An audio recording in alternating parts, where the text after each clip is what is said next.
In conversation with Charles Baines. Charles Baines is a former journalist and marketing PR pro who has ghostwritten hundreds of articles spanning business, technology, and consumer products. Before starting his own agency, he spent 17 years with the leading New York agency representing such clients as Sprint PCS, Dow Chemicals, Hewlett-Packard, and Armstrong Floors. Early in his career, Vince became an internationally syndicated entertainment columnist, reviewing films and interviewing celebrities such as Tom Hanks, Kenny Rogers, and Patty Duke. He earned an MS in marketing e-commerce from the City University of New York and a BA in mass communications from Rutgers University, New Jersey. His stories in poem, his first book is available in hardcover, paperback, or ebook from Amazon, Barnes& and Nobles, and the author's website www.sharkspaints.com. Baines lives with his wife, Mary, two cats, and a cockatoo in Leland, North Carolina. And on today's episode of Auto Interview, it's my utmost pleasure, joy, and excitement to have on the show today, Charles Baines. How are you doing, Charles? I'm doing just great, Peter. It's a wonderful day here after so many storms here, Mm, including on the West Coast. I'm on the East Coast, so uh, things are uh, things are smooth here.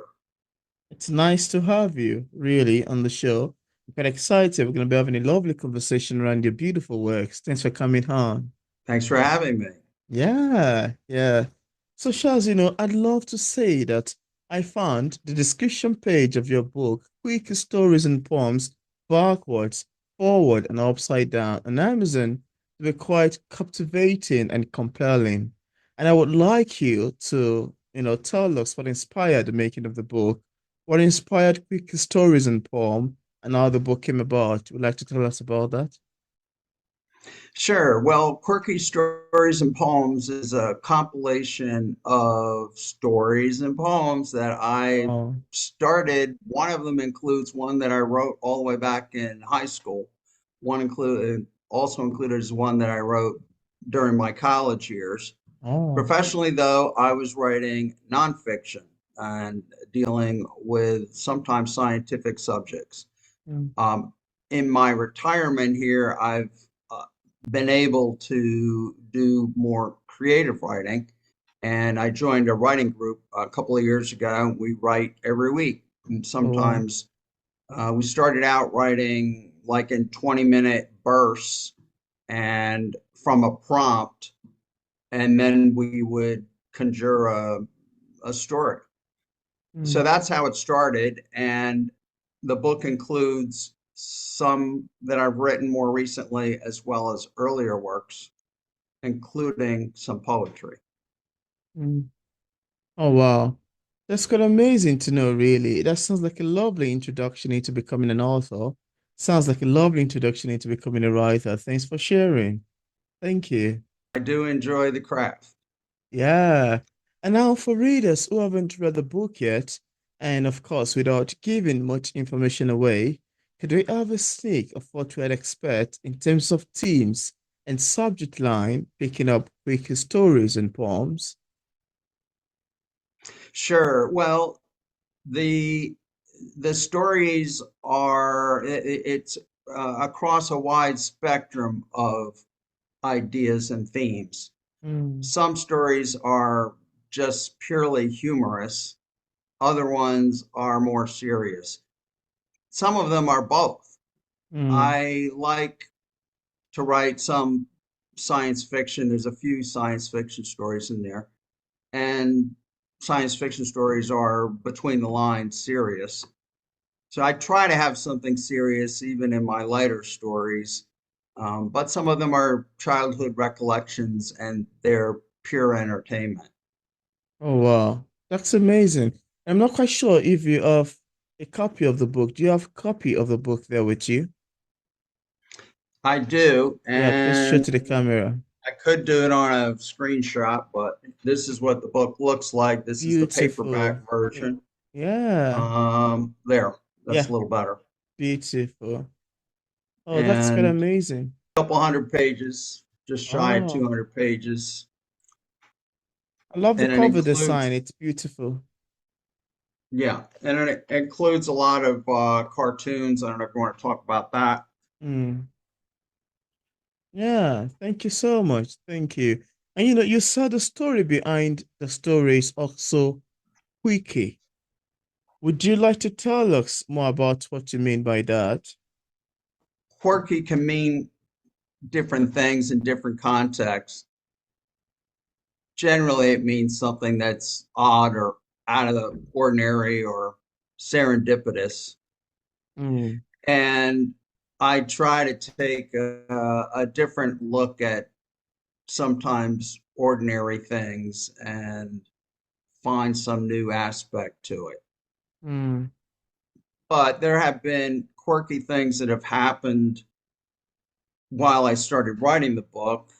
yeah. And perhaps one of the quirkiest things that happened last year, as I was finishing the book, it was right before Easter. Mm, And I had written this book. Actually, it was before the coronation of King Charles, oh, and I had a story where you it's not clear who the subject is, but he's anticipating something momentous to happen. mm, And I give little tidbits about his background, what he's thinking. And along the way, you realize that he's a soldier, which means he might have a gun. oh, And I leave it kind of as a mystery. Well, what is he waiting for?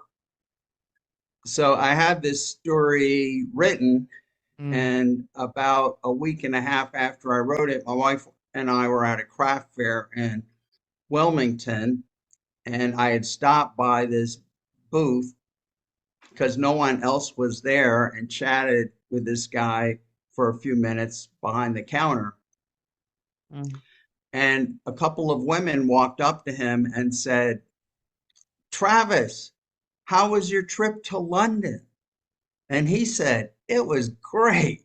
He says, I waited outside for 3 days just to capture the moment of the procession. And my ears perked up. And it turned out he was waiting there to see Princess Kate. Oh, And he says, he says, do you want to see the money shots?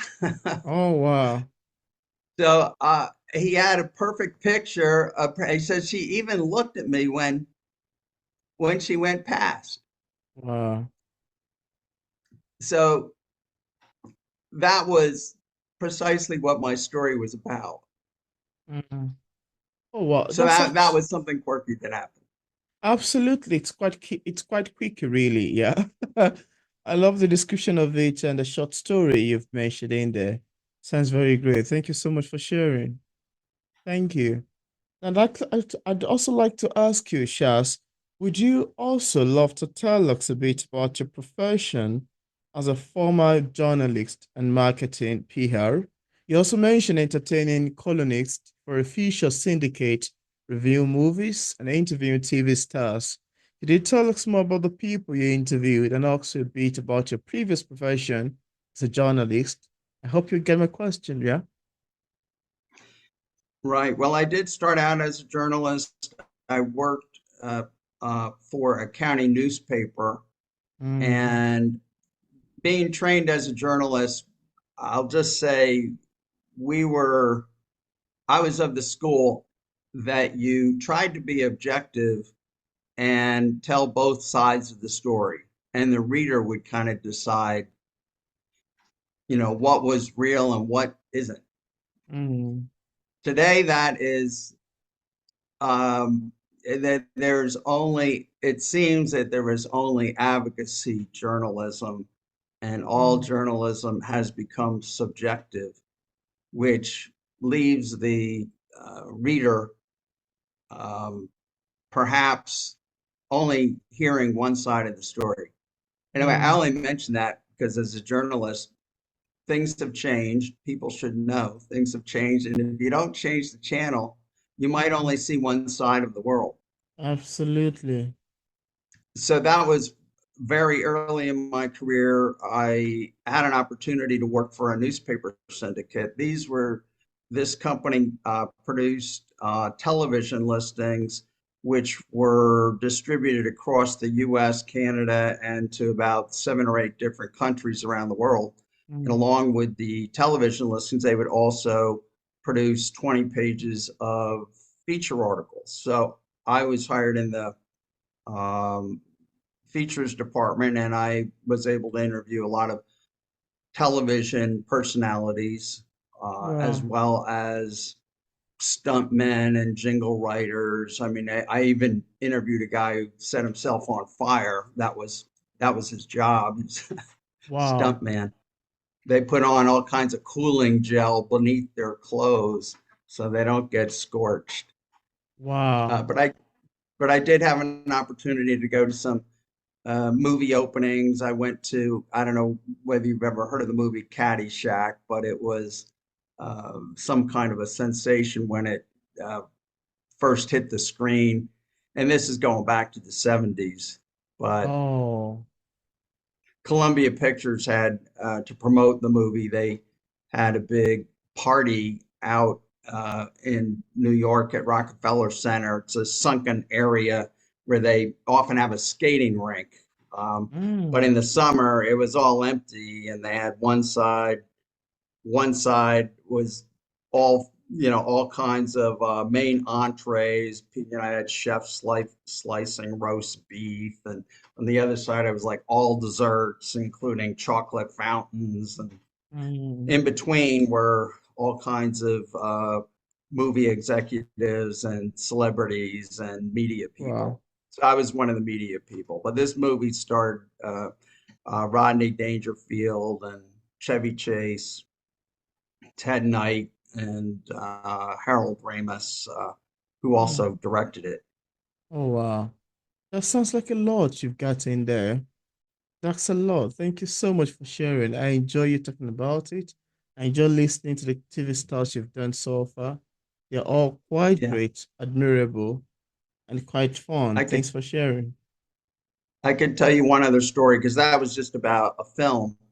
Wow. Uh, Sometimes I'd interview celebrities by phone. Sometimes I'd interview them in person. Sometimes I'd interview them in person and then meet them, Mm, uh, which is what happened with Kenny Rogers. I interviewed him on the phone and took a retrospective of his career wow. because he was in a band way back in the 60s that nobody had ever, well, I don't say nobody ever heard of. It was Kenny Rogers and the Fifth Edition. Wow. Um, but that was before he went out on his own. And um, one of his childhood dreams was to play Carnegie Hall. So he Mm, played Carnegie Hall with Dottie West and the Oak Ridge Boys. And this was wow. when he came out with his Gambler album. If you know Kenny Rogers, he's very well known for The Gambler. And they made a TV movie about it. So that was Mm, my opportunity to interview him.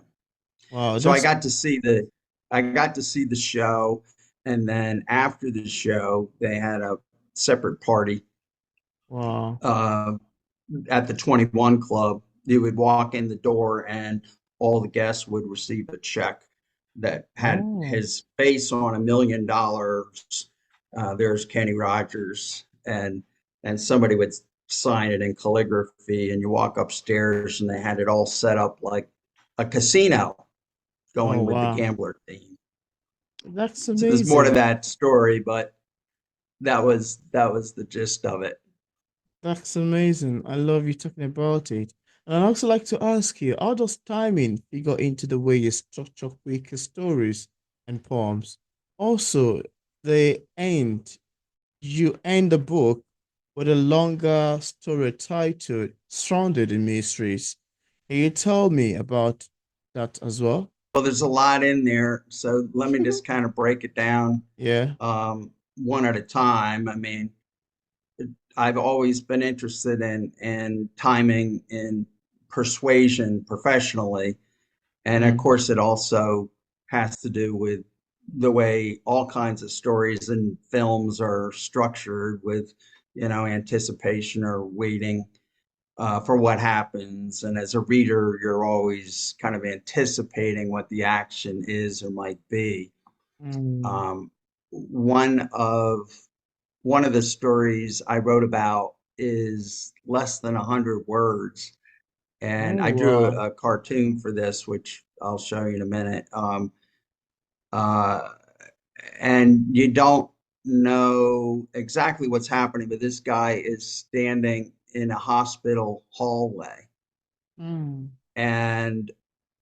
and so you're trying to figure out what is this guy doing, and uh, the people that are, he actually has something. It's not mentioned in the story, but he actually has something called tachypsychia, and he can he perceives time in a very slowed down way. I mean, his actions are very slow. He's moving very, very slowly. wow. And in his mind, he's protecting the hospital from disease. So Oh, I'll have to let you read the story so you can see what that's about. But that gives you an idea of um, an interesting way to think about time or to consider another kind of point of view in wow. how people, not everyone sees time normally, and some people have drastically different perspectives about time. Oh, wow. Oh, wow. That's I've quite. often said that big disagreements in the world between people may be partly due to their perception of time. If you think about something like climate change, okay, Mm, some people are just about business or uh, keeping workers working, making profit in the process, and so mm. they have a much shorter view of time than environmentalists who are concerned about what is going to happen in the next generation or the generations to follow. Oh, wow. That's quite amazing to know, really. I love your take on that. Thank you so much for sharing. I love to ask you too. One of the most interesting things to me as a writer is to listen to readers' feedback. And you may want to agree with me that one of the things that make literature to be complex in its entirety is the fact that it can be interpreted by different readers in different ways. Sometimes the readers might get a question intended by the author. Sometimes the readers might be close to getting the message intended by the author. Sometimes the reader could miss the message intended by the author. And this always leaves, a different perspective coming in via different readers. I'd like to ask you, as interesting as and as fun as it sounds, how do you feel when readers interpret your works differently than you intended? I'd love to hear your take on that. Well, people can get whatever they want out of the stories that I write. I mean, sometimes I do write them, I'll say, with a message, but the Mm, message that people get may well yeah. be something entirely different than I intended. Mm. I have one story that I wrote, and um, it's very short, uh, and it's about a guy who becomes a politician, and Oh, his doctor. It's set in the near future, like 2035, and his doctor he has a high school football injury, and oh, his doctor gives him a choice. He can either fuse his neck vertebrae together, or mm, he can replace it with a spring.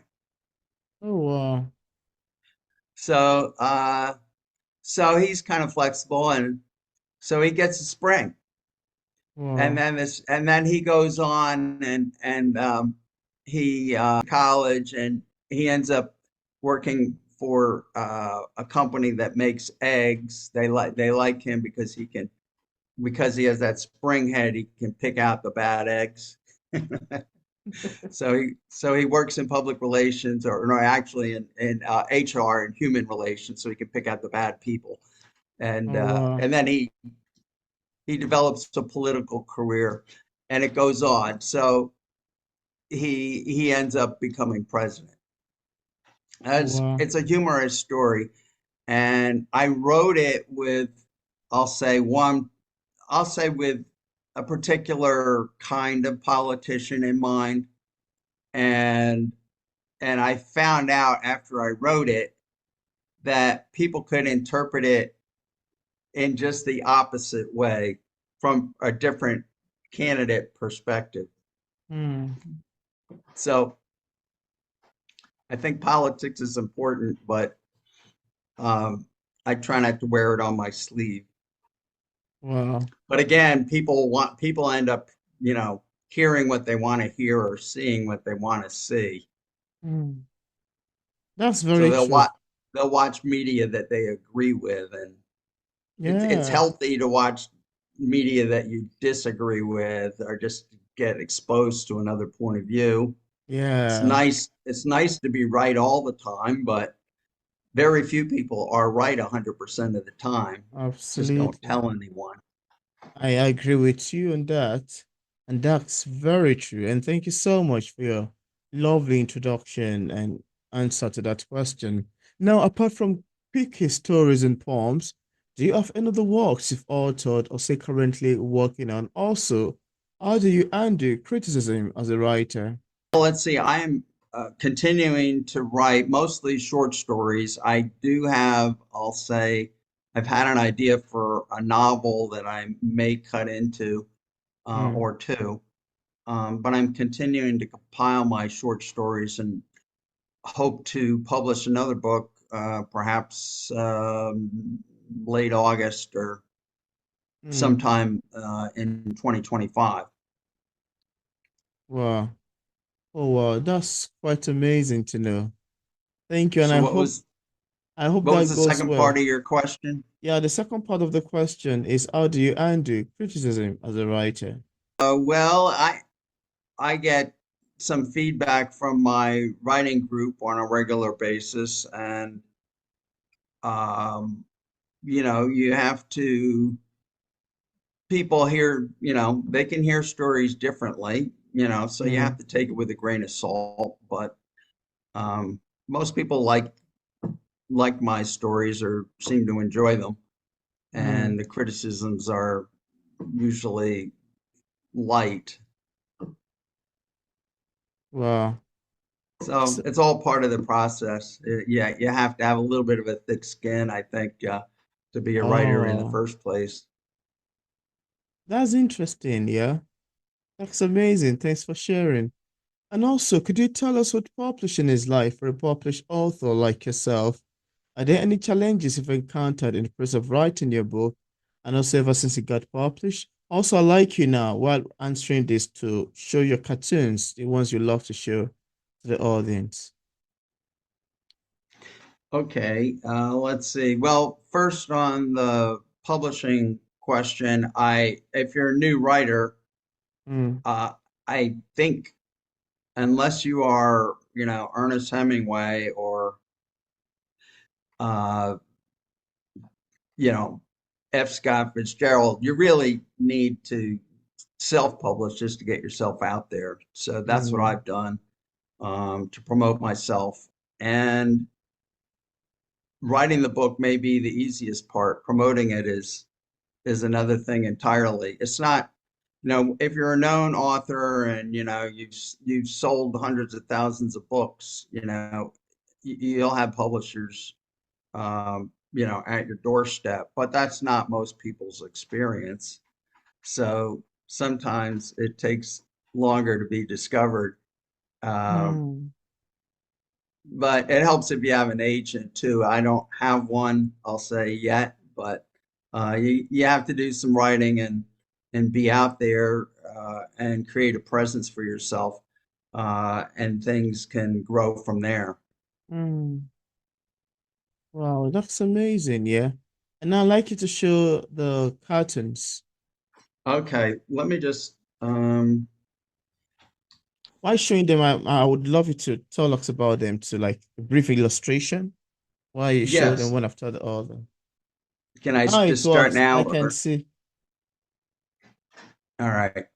So as I said, my book is structured into different sections. It's the first section is backwards, so it includes stories about childhood, Mm, adolescence. Some of these are real, mostly not. And other stories are about looking to the past. So the book includes some children's stories. This is one that I wrote for my high school literary magazine called The Boy Who Loved Grape Jam.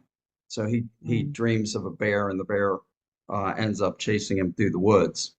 Wow. Um, I also have very fond memories of growing up. I shared bunk bed with one of my younger brothers, and he was on the bottom, I was on the top. And and so I wrote a poem called Bunk Bed Brothers. So Oh that's wow. me yelling at him. He's kicking me from the bottom, and on the left over here we're looking at shooting stars. So Wow. that's the poem. Then another one. This was based on something that really happened. It just when I was a kid, I lived in rural North Carolina, and there was a farmhouse that was abandoned that we got into, and there was like an old calendar on the wall. So I made Mm. up a story about that, Oh and wow. And so this would have been my younger brother and me, and I have another kid in here. Mm. And I was make it also kind of spooky. So Wow. something terrible may have happened in this house. Oh wow. And so that This this one is called A Waking Nightmare. 1961, out of my chair. Yep. Yeah. So this one is where do I Who, have this? who did all of this? Are you the illustrator or someone else? No, I did these illustrations. Wow. I got the idea to start doing some drawing. Wow. I saw a YouTube video and the Oh. guy said, you think you can't draw faces? Here's how you draw. Usually people have Wow. difficulty with eyes. So he says, you just draw two sixes. Wow. So Oh, that's actually true. I can see now. yeah, well, But so it's actually beautiful. this one, Out of my chair. this was a one of my future stories. Oh. So this one is in the forward section, and Oh. it's from a story called "We Adopted," and it starts out like this: We hadn't planned on having any more children. Marge and I were both in our early 50s, and our children were adults. In Mm. fact, we didn't.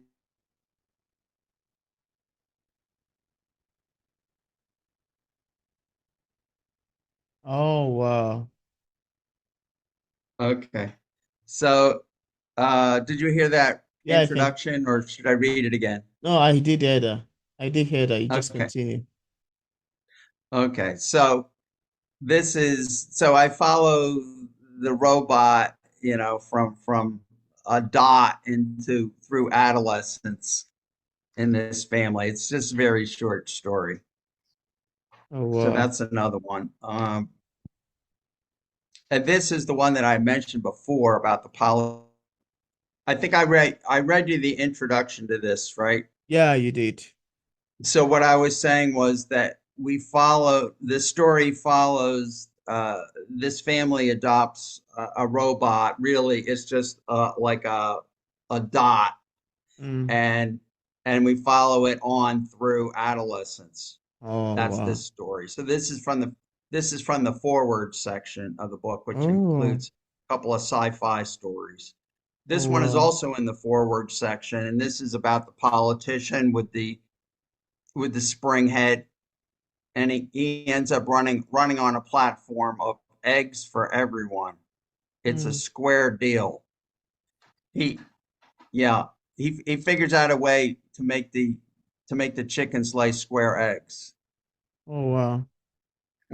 That's kind of And amazing to know, really.